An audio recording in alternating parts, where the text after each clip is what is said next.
All right, back to Doctor Who, talking about Paradise Towers. Uh, yeah, Mel. Mel is she was having some tea and crumpets with these old women resis, and she wanted to leave, but the resis wouldn't let her. One of them puts a net over her made out of yarn. It looks like, and the other one is holding a large fork at her. Mel screams. She's a loud screamer. Tilda says, "In our experience, Mel dear, it is much better not to struggle too much.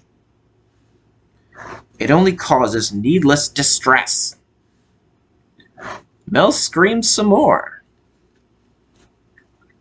Later, while Tabby is heating a pot in the kitchen, a robotic claw comes out of the waste disposal unit in the wall.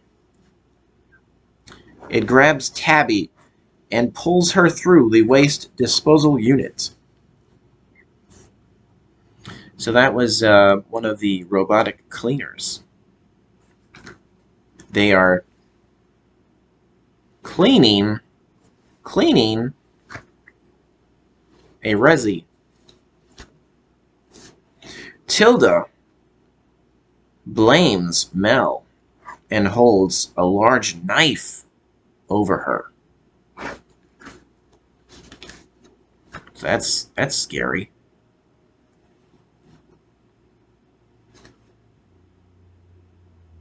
And then Pex smashes through the door again.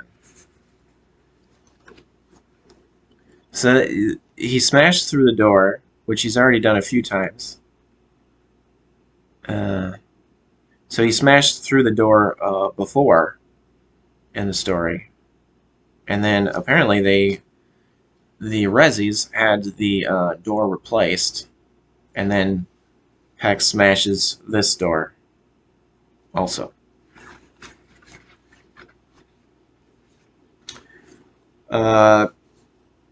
Tilda throws the knife at Pex, but it misses him. She grabs another knife in the kitchen, but the robotic claw comes out of the waste disposal unit in the wall, again, pulling her through the wall. And then we see a robotic cleaner moving down the hallway with a leg sticking out of the back end. They could be Tilda or Tabby. I suppose it was probably Tilda, since they got her last.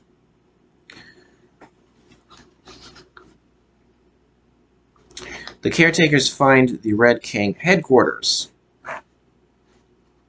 The Kang's escape.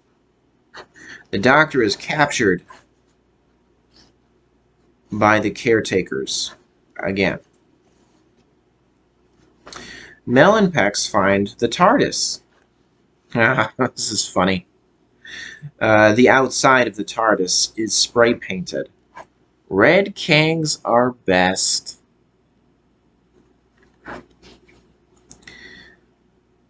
Later, Binliner and Fire Escape rescue the Doctor from the caretakers. The Blue Kangs and the Red Kangs joined forces to help the Doctor. Mel and Pex make it to the top of the building where the pool is. A robotic cleaner directs the chief caretaker to the basement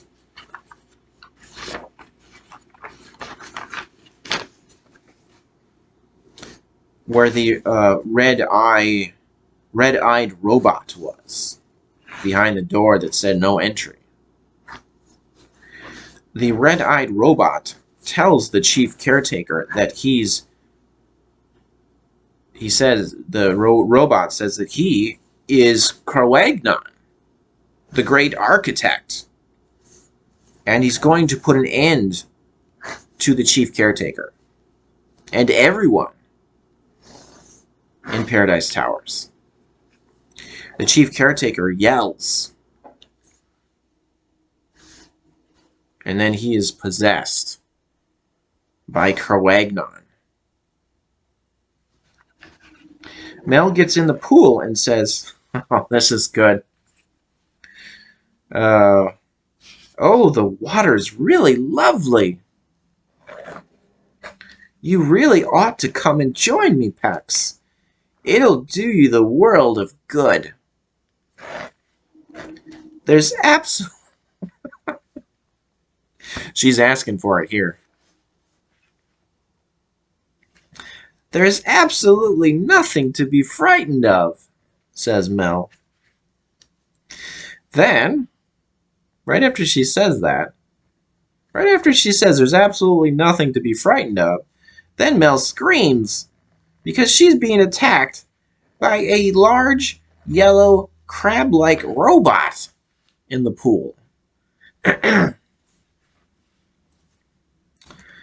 Then Mel takes Pex's gun and shoots the robot crab, destroying it. The Doctor and the Kings join Mel and Pex by the pool at the top of the building. The remaining Rezzies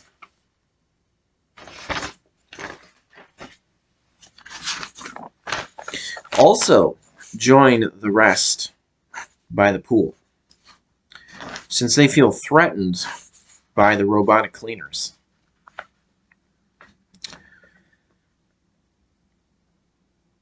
Kroagnon, now controlling the chief caretaker's body, tells his deputy caretaker, "The whole place is polluted with flesh, living flesh."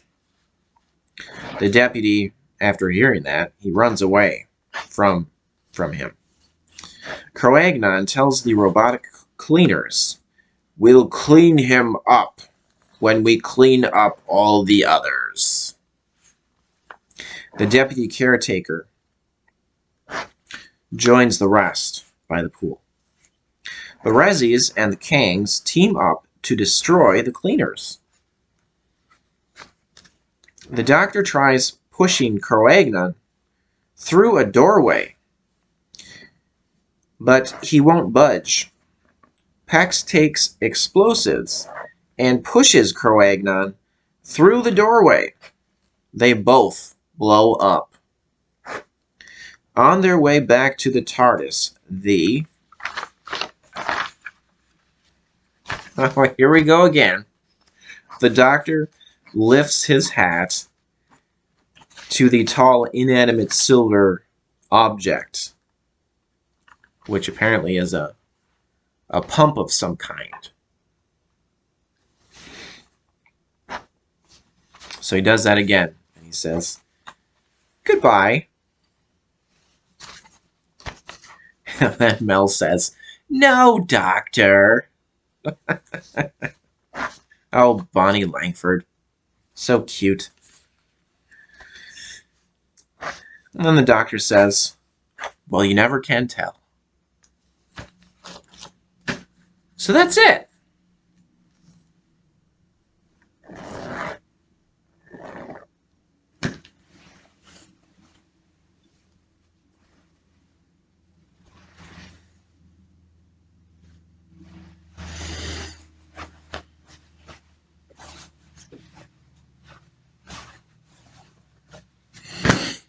That's it. That's the end of Doctor Who Paradise Towers with Sylvester McCoy and Bonnie Langford.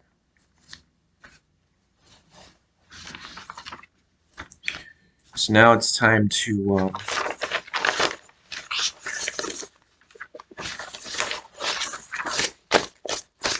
discuss these special features. All right. So there's the info text. And there's also a commentary with the writer Stephen Wyatt and Doctor Who composer Mark Ayers. Mark Ayers. He was the Doctor Who composer for the last couple of years of Doctor Who before it was canceled. The last couple years of the original series of Doctor Who with Sylvester McCoy.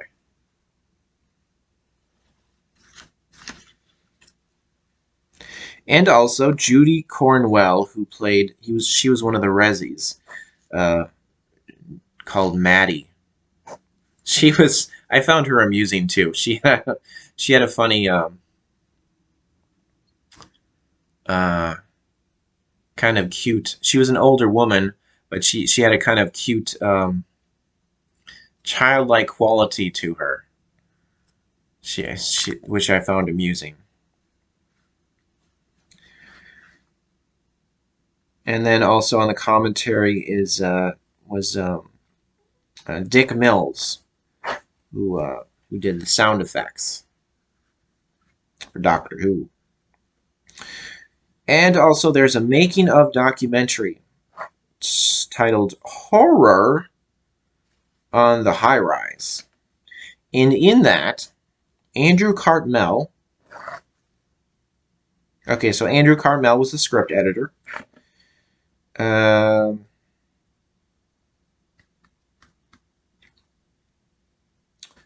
So he talks a little bit on there, and also the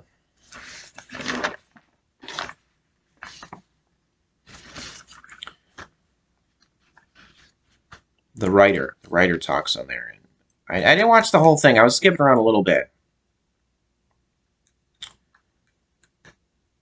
Yeah, I'm pretty sure I didn't watch the whole thing. I was just trying to find something to say about that special feature.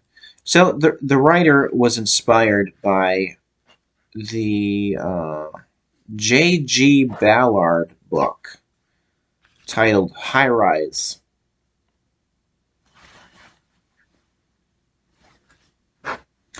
Which is a story about a high-tech apartment building on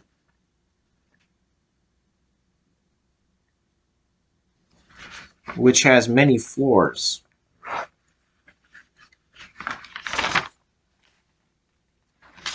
And then everything starts to go wrong.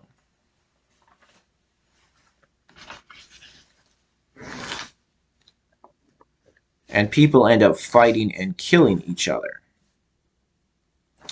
It's a very typical Ballard dystopia.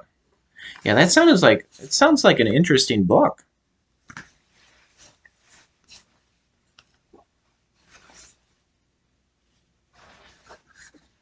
That would be a good one to read someday. There's so many books I want to read, but I think I might. I think I'd be interested in reading that book. Sounds interesting.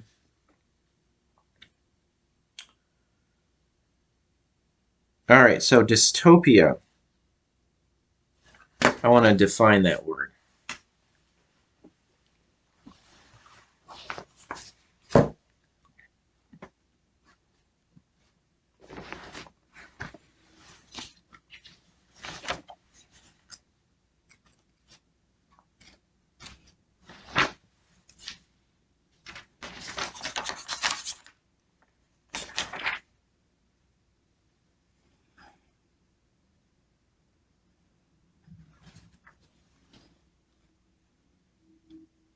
There it is. A dystopia is an imagined place or state in which everything is unpleasant or bad, typically a totalitarian or environmentally degraded one.